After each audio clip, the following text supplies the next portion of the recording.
Welcome back. This is Donny Coram, your Foreclosure Deals Coach. And on today's show, one of my favorite activities is to bring on real estate investment coaches like myself who can give you another insight on getting started in real estate investing. Today, I have Chris Prefontaine, who's going to give us some great tips, tricks, and some freebies on you getting started in real estate investing. Let's check out the show.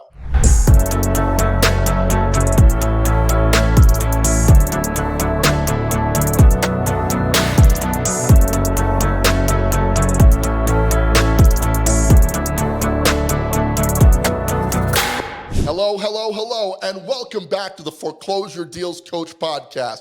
I am your host, Donny Coram, and this is the Foreclosure Deals Coach Podcast, where we discuss my 5-tip strategy for finding, figuring, funding, fixing, and flipping real estate deals right there in your local market. As I mentioned, I just love getting other experts' advice on this show. I understand that the more insight you can get about starting your real estate investment career, the more prepared you'll be to do your first deal with a minimum profit with me of $25,000 or more. On today's show, I am super excited to bring on Chris Prefontaine from Smart Real Estate Coach. Let's get him on the show, Chris. How the heck are you, buddy? How's life? I'm doing awesome, and how can I not be with that energy you got going on? This is great. I love it, man. I appreciate you coming on the show today. Let's start with a little background. You got a thick nor'easter accent going there. You need to tell me, where the heck are you from?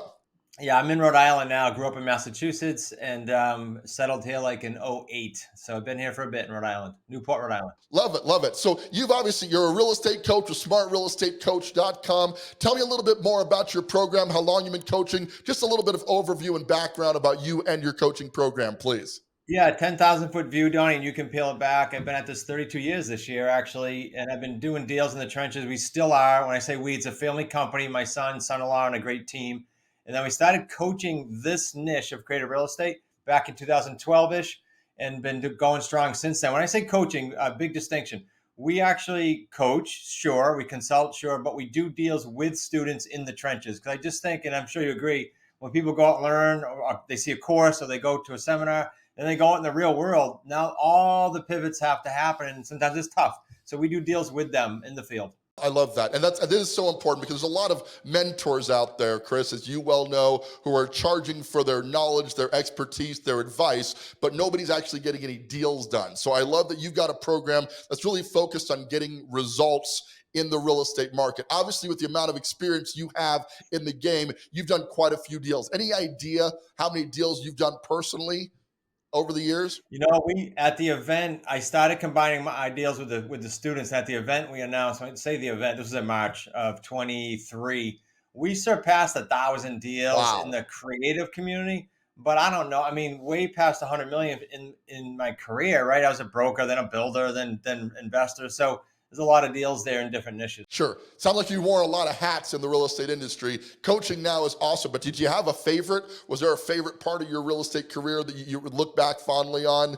That's a cool question. I think now this run after the crash, frankly, because after the crash, we readjusted everything to not use banks and not put ourselves out there on loans and things like that. So I love this niche. It's the least stressful. It's the most sort of recession hedge. I'll never say proof, right. But That's right. Hedge we have built in. So it's pretty cool. I love that. So everybody's following basically the same process. It sounds like with your students, you're really focused on the buy and hold strategy, your associates, as you refer to them, because you're partnering up with deals, you're profit sharing with them. So they're basically business associates. How do you guys locate your deals? Because we really talk about my 5-part strategy, which is finding, figuring, funding, fixing, and flipping. I would love to hear kind of going through that with your associates. How do you guys start by finding those deals? Where do you go to get your deals now?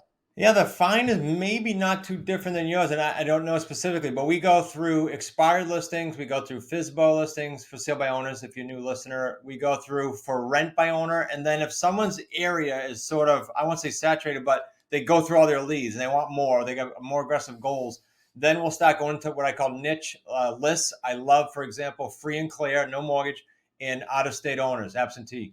So because we can structure some cool owner financing deals, we do that with principal-only payments. So those are awesome deals. But there's all kinds of niche lists, but that's what we do. Yeah, I love that principal only payment thing. I mean, the idea of buying a house, you're not even getting financing on it, and you have a 0% interest rate on it. So every dollar you apply towards it is paying down the principal. I Major. can't think of a better way to build wealth. How many of those deals do you think you've done? That's got to be a tough one to find, right? Yeah, I wish that was several per Right. month. It's not. We Don't do we all? several per year, us as a family company, and then the students will find, depending on their goals, if there's someone that does 12 deals a year, they might do maybe 1, 2, or 3 of these out of the 12. Sure. Just depends on the area. Yeah, those are cool Those deals. are great deals. I mean, I've only done one. It was many years ago, and we ended up selling it later on. But, pure equity, right? Every payment you're making towards this is paying down your principal. What an incredible opportunity. So you're scrubbing through lists. It sounds like you got some data lists. Do you have a favorite source of data where you'll get those lists to start, I assume, calling them, mailing them? How do you contact those leads as they come in? Yeah, we use My Plus leads right now for the base leads, and then we'll buy lists or get lists from one of our CRMs, whether it be REI or FreedomSoft. So as far as who goes to them and how we go to them, VAs, virtual assistants, we have some amazing ones that have been trained. One's been with us since 2012. Like he knows the creative real estate, and it's different, right? It's different script.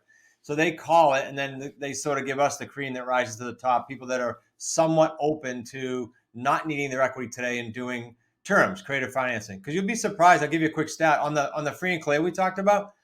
The 4 metrics. If you can get a property for at least a 4-year term, not hard, 48 months, and the sales price or the purchase price you bought it for is about 200 or higher, and you structure monthly payments of 900 or more, principal only, our 3 payday system, you're over 6 figures in 4 years with a 3 pay. So that's a slam dunk.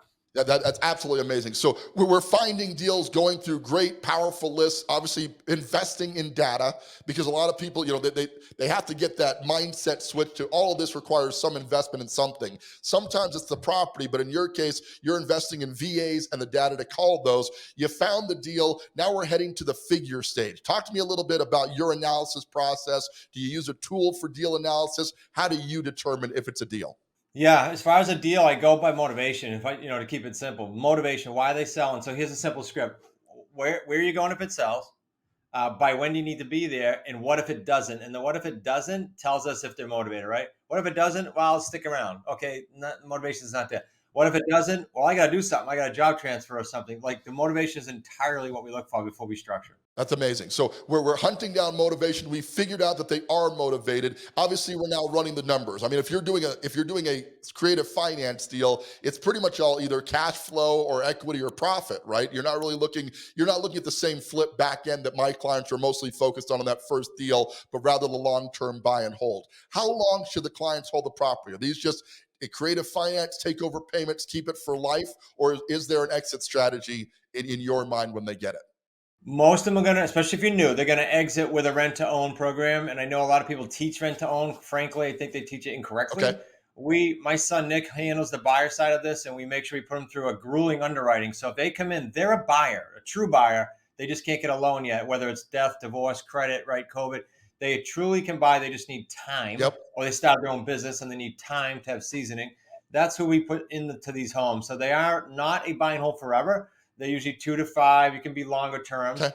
And that's the base model, Donny. But of course, once someone gets 3, 4, 5 properties under their belt, I'll teach them what we call wealth stacking, which means they can keep some of these long term. They can owner finance them. There's all kinds of things you can do. But the base model to get the cash flowing with the 3 paydays is a rent to own exit. I love that. And I love the 3 payday model. Well, what are those 3 paydays? Do you mind diving into that a little bit more? Yeah, real briefly. Remember, they're a buyer, so they're going to come with a down payment, payday 1. They're not getting that house without skin in the game. Number 2, there's a spread between what I'm going to be paying the seller or paying the underlying debt that's existing on that property and what I'm getting from my tenant buyer. That delta is ours. And it's 300 to 800 a property, typically in a given month per property. And then payday 3 is really cool. Payday 3 is all of the principal pay down, like you and I talked about, especially free and clear. But even if there's an underlying existing mortgage, all of that plus the markup. So the longer these terms go, you're typically driving that payday 3 very, very high. I love that. And to be able to be at 6 figures in your program within, you're talking 3 years, 3 to 4 years, you're hoping to get people to that point? They need 4 years if they're going to do that one owner financing deal free and clear that they can get 6 figures out of. Everybody's goals are different. I have people in my community that say, 2 deals a year are fine, Chris. And I have others that say, no, 20 deals, I want it full time.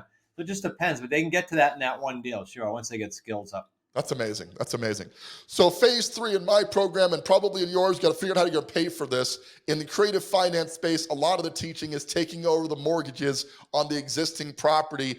And what comes up inevitably when I'm telling my students about that is this whole due on sale clause, the Yeah. boogeyman in the closet. Yeah. Talk to me about that, man, because people are so afraid of that. It's never actually happened to me, and I don't know if anybody's actually happened to, but we know it could happen. How do you Yeah. mitigate the risk of that due on sale clause that so many people are afraid of when they're doing creative finance? Yeah, I'm only chuckling because it is the biggest question everybody's afraid of. But Right. here's the thing. First of all, banks don't want your property. They want That's you to right. pay the bill. So pay the bill on time. Second, have an attorney that does these, like thousands of these. And here's why I say quick story. I had a student in Jersey. He went to Israel for a trip and he said, "Can you handle this for me while I'm gone?" I called 4 attorneys, 4 in a row, who said, "Nope, can't do that." And I knew it's just because I hadn't done it. And then I found one that does this in 32 states. And they said, Wow. "Of course we can do it." They had to close in like 7 days. So you just need the right person that backing you to do this. And I'm not an attorney or an accountant, so please don't take this as advice, but I'll Sure. tell you that that's the route you got to go. It took us years to get that particular attorney and title company that knows how to do these. Absolutely. And it comes down to your team, right? And a lot of people were getting into coaching. I think that's one of the big value adds we can offer as coaches is we have that team already, right? A lot of times you're out there looking, you're scrambling to find, your funding source, your construction crews, all those pieces. Whereas by working with somebody like us, you're getting those resources right out of the gate. Let's move to the next phase because we found the deal using your list. We've done some analysis. In your case, we're funding it using the existing underlying mortgage, which I absolutely love. There's got to be some repairs needed though, right? People aren't just handing you perfect houses. Who's doing the work? How do you find the contractors? What is the process for getting those houses to rentable condition? Again, sort of like the last answers, there's always exceptions. But with the rent home, we take them as is. We inspect them first, but we take them as is if we like what we see. And then we pass the exact same condition on to the tenant buyer. And they know that. So even things like septic or paint or roof, if that's a major headache, then we make sure that that's built into the agreement with the buyer. So who do you usually attract with that? You typically will attract someone like a handyman, a builder. And frankly, a lot of these people in that trade aren't bankable today and they need or want the rent home, which I think is really cool. So we pass them on in almost every case, Donny. That's amazing. So people are not only taking over payment, you're taking over payments of the property, but then you're selling it to them in as-is condition. If it needs a little bit of fix-up work, in a way, you're doing them a favor because, as you mentioned, they weren't bankable before. So you're putting them into a house that they couldn't have financed on their own in as-is condition, allowing them to kind of build the sweat equity if necessary, as needed on the property. I mean, people give investors a bad rap, but it sounds like you're really helping people, and that's kind of a big deal. I think you nailed it. A lot of hosts have said that to me before because our students say it. They go, "Wow, this is pretty cool. We got a buyer that needs help. We got a seller that needs help. It's a healthy relationship." When my son joined me in 2015, I think it was, he was a realtor and he said, "Wow, what a difference. You don't have the battle back and forth. Everybody's in it to win, 3-way win. Everybody's happy." I love that. I love that. So finally, we're at the exit strategy. And in your case, most of your clients are looking to keep this to build long-term rental passive income, which is awesome. The future retirement, that's what everybody's going, is for that financial freedom ultimately. What you mentioned the exit strategy a little bit, 3 to 5 years down the road, typically. How many properties should someone target in your program or in general, do you think? Obviously, it's based on their income needs, but do you have a number in mind of number of properties people should be working towards to get that passive income stability? It's definitely their goals, Donnie. We do what we call a strategy session with them. We have people fly in our office and we do it. But if someone's aggressive, then I'm going to show them a sort of the metrics to get to one a month. And when you talk about one a month, just so the listeners put something in their head with this, for context, our 3 paydays range around the country, like a low of 45,000, all 3 paydays, to a high of 250,000 and up. And we're in the lower end of New England. We're like 75-ish per deal. But so when I say that many per year, that's a lot of deals per year that someone can get after. That's why they don't all need that many, but some are aggressively going at it. Totally personalized with that. I love that. And you actually mentioned you got a book that people are able to get for free. This is an actual book, not a digital copy, but real estate on your terms. And that sounds like exactly what you're describing there, right? The first step is really defining what your goals are as an investor. And I assume the book's going to dive into that in great detail. Tell me a little bit more about the book. What's in there? What can they expect to find in the content of that? Yeah, it starts off with my story of the '08 crash. I think it's a good context for everybody to understand what we've gone through to be able to pivot and learn. So you don't have to, sort of like you said, hey, I got my dream team. You don't have to go recreate that again. And then it goes A through Z. I'm not saying the book is read the book, go make a million. That's not it at all. But it'll expose you to A through Z, what we do, sort of your 5Fs, going through that whole process, but inside of our niche. I love that. And they can get that book by heading out to wickedsmartbooks.com/Donny. So that's a free copy of a actual paper book, guys. So please take advantage of that. What an incredible opportunity to get some advice from a top-notch player. So many years of experience, so many thousands of deals down, and you're getting a book, some information on that for absolute free. Obviously, we're both coaches, Chris, and you've been at this game significantly longer than I have. People are always looking for that guidance and assistance, but how should they select a coach? What would you recommend somebody looking for somebody to help them through their first couple of deals? How would you find them? How do you want to be identified as a coach? Yeah. Thank you. So I would say this. I don't care what niche in real estate you're going to go chase down. Pick one that you can relate to. Like Donny said, oh, it sounds like that's a win-win. Okay, well, that might be for you. There might be someone in land flipping that likes to sit behind the computer. That might be for you. Whatever the niche is, pick the niche first. Yes. And that's why we give free stuff. Is it for you? If it's not, it's okay. The second one is then find someone in your niche that's doing what you want to accomplish and still doing it. Not did it 20 years ago, Right. 25 years ago, current, or you're going to get yourself in trouble. And when I say doing what you do, I mean personally too, guys. I'm not talking about someone that went out and created a great business and messed up their life because of it. I'm talking about someone that you can relate to in every way. And then third, this is the toughie, put the blinders on because there are so many cool niches in real estate. Put the blinders on for 3 to 7 years and go at it. If you do those 3 steps, you'll have a good experience. And as I shared with you, Donny, off air, when I used to say 3-year commitment for our community, it's not that it'll take you 3 years to do a deal. Our average time to a deal now is like 158 days. Right. And people do it in longer and short. The issue is if you have that mindset, I'm going at it for 3 years, when the curveballs come, you won't quit. That's right. And so it's not a dip your toe in. It's I'm doing this and I'm going at it. That is so amazing because obviously everybody who hops into coaching or invests in what we offer wants that instant success story, right? And to your point, I usually find my clients deals in about 30 to 60 days, but one deal, no matter how great the deal is not going to change your life. I mean, am I right about that? The idea of learning this process and figuring this out over the next 3 to 7 years is what's going to take you from a neophyte investor to the expertise level that you can offer to your associates with your program. I love what you're doing out there. So let's recap a little bit because we talked about a lot of stuff here. Obviously, you can hop out and go get the book at wickedsmartbooks.com/Donny. What else would you like to share with the general population about your program, about real estate investing at large? Give us some mindset tips, Chris. I'll give you one because it's current in the market here, no matter when this airs, and that is don't wait for cycles. I hear people saying all the time, even friends, well, I'm going to wait till it tops out. I'm going to wait till it bottoms out. I'm going to try that's not here. When you understand creative real estate and you know how to pivot in any market, it's not, can I do deals all the time? You can up market, down market, and sideways. That's how I created this after the crash. It's more of you getting to know all the skill sets. That takes time, to Donny's point. But once you do, you can operate in any market. And that should make you feel super comfortable, especially when you're not going on any bank debt or anything else in the meantime. And then make sure you're doing something with someone that's interactive, like Donny and I discussed, so that when the pivots come, you're okay. You lean on someone's shoulder and you know you can get through that deal. Yeah, I love that. You know, we were so focused on flipping and doing very well in the 19 to 20 era. We did 40 fix and flips in 2020, 47 in 2021. I was on fire, right, Chris? I mean, I was loving life at the moment, but then the inevitable pivot came. And, you know, we had that big shift in 2022. Obviously, you went through that as well.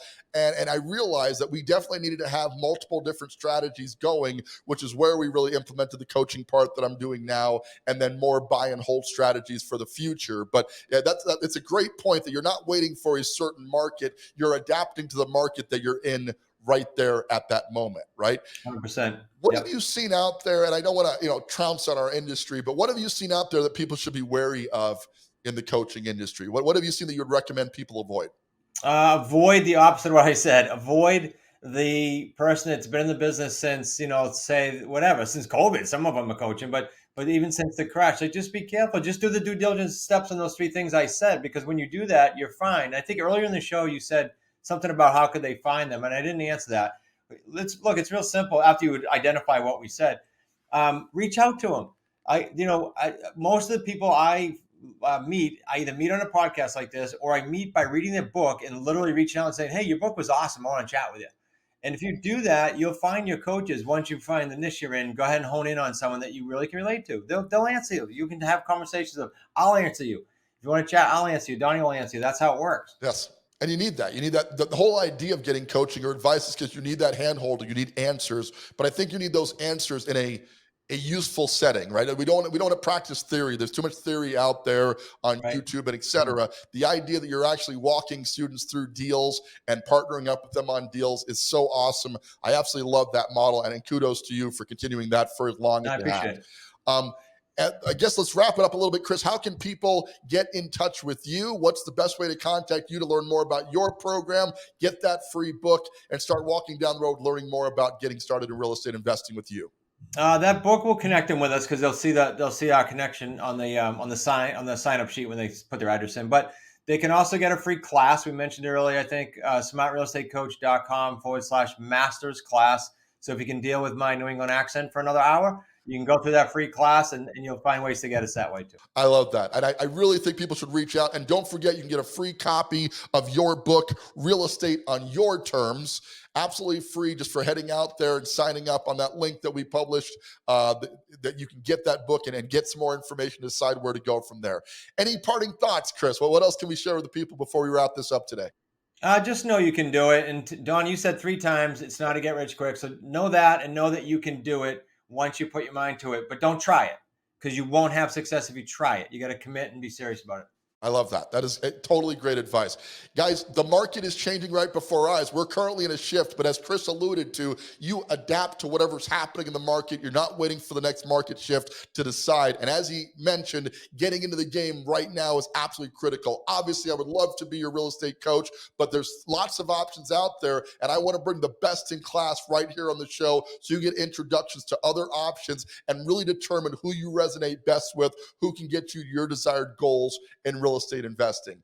With that, that's all I got for today, man. I really appreciate you coming on the show, Chris. Super excited to come out on your show someday, and hopefully, absolutely, we'll get it done. I'd love that. That'd be awesome. With that, guys, I really appreciate you tuning into the show each and every single week here on the Foreclosure Deals Coach Podcast. Chris, thank you once again for being on the show. I hope we can have you on again down the road as your business progresses.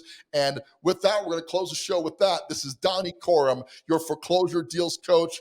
Thanking you so much for being here yet again and reminding you now and always, don't buy a house, buy a deal.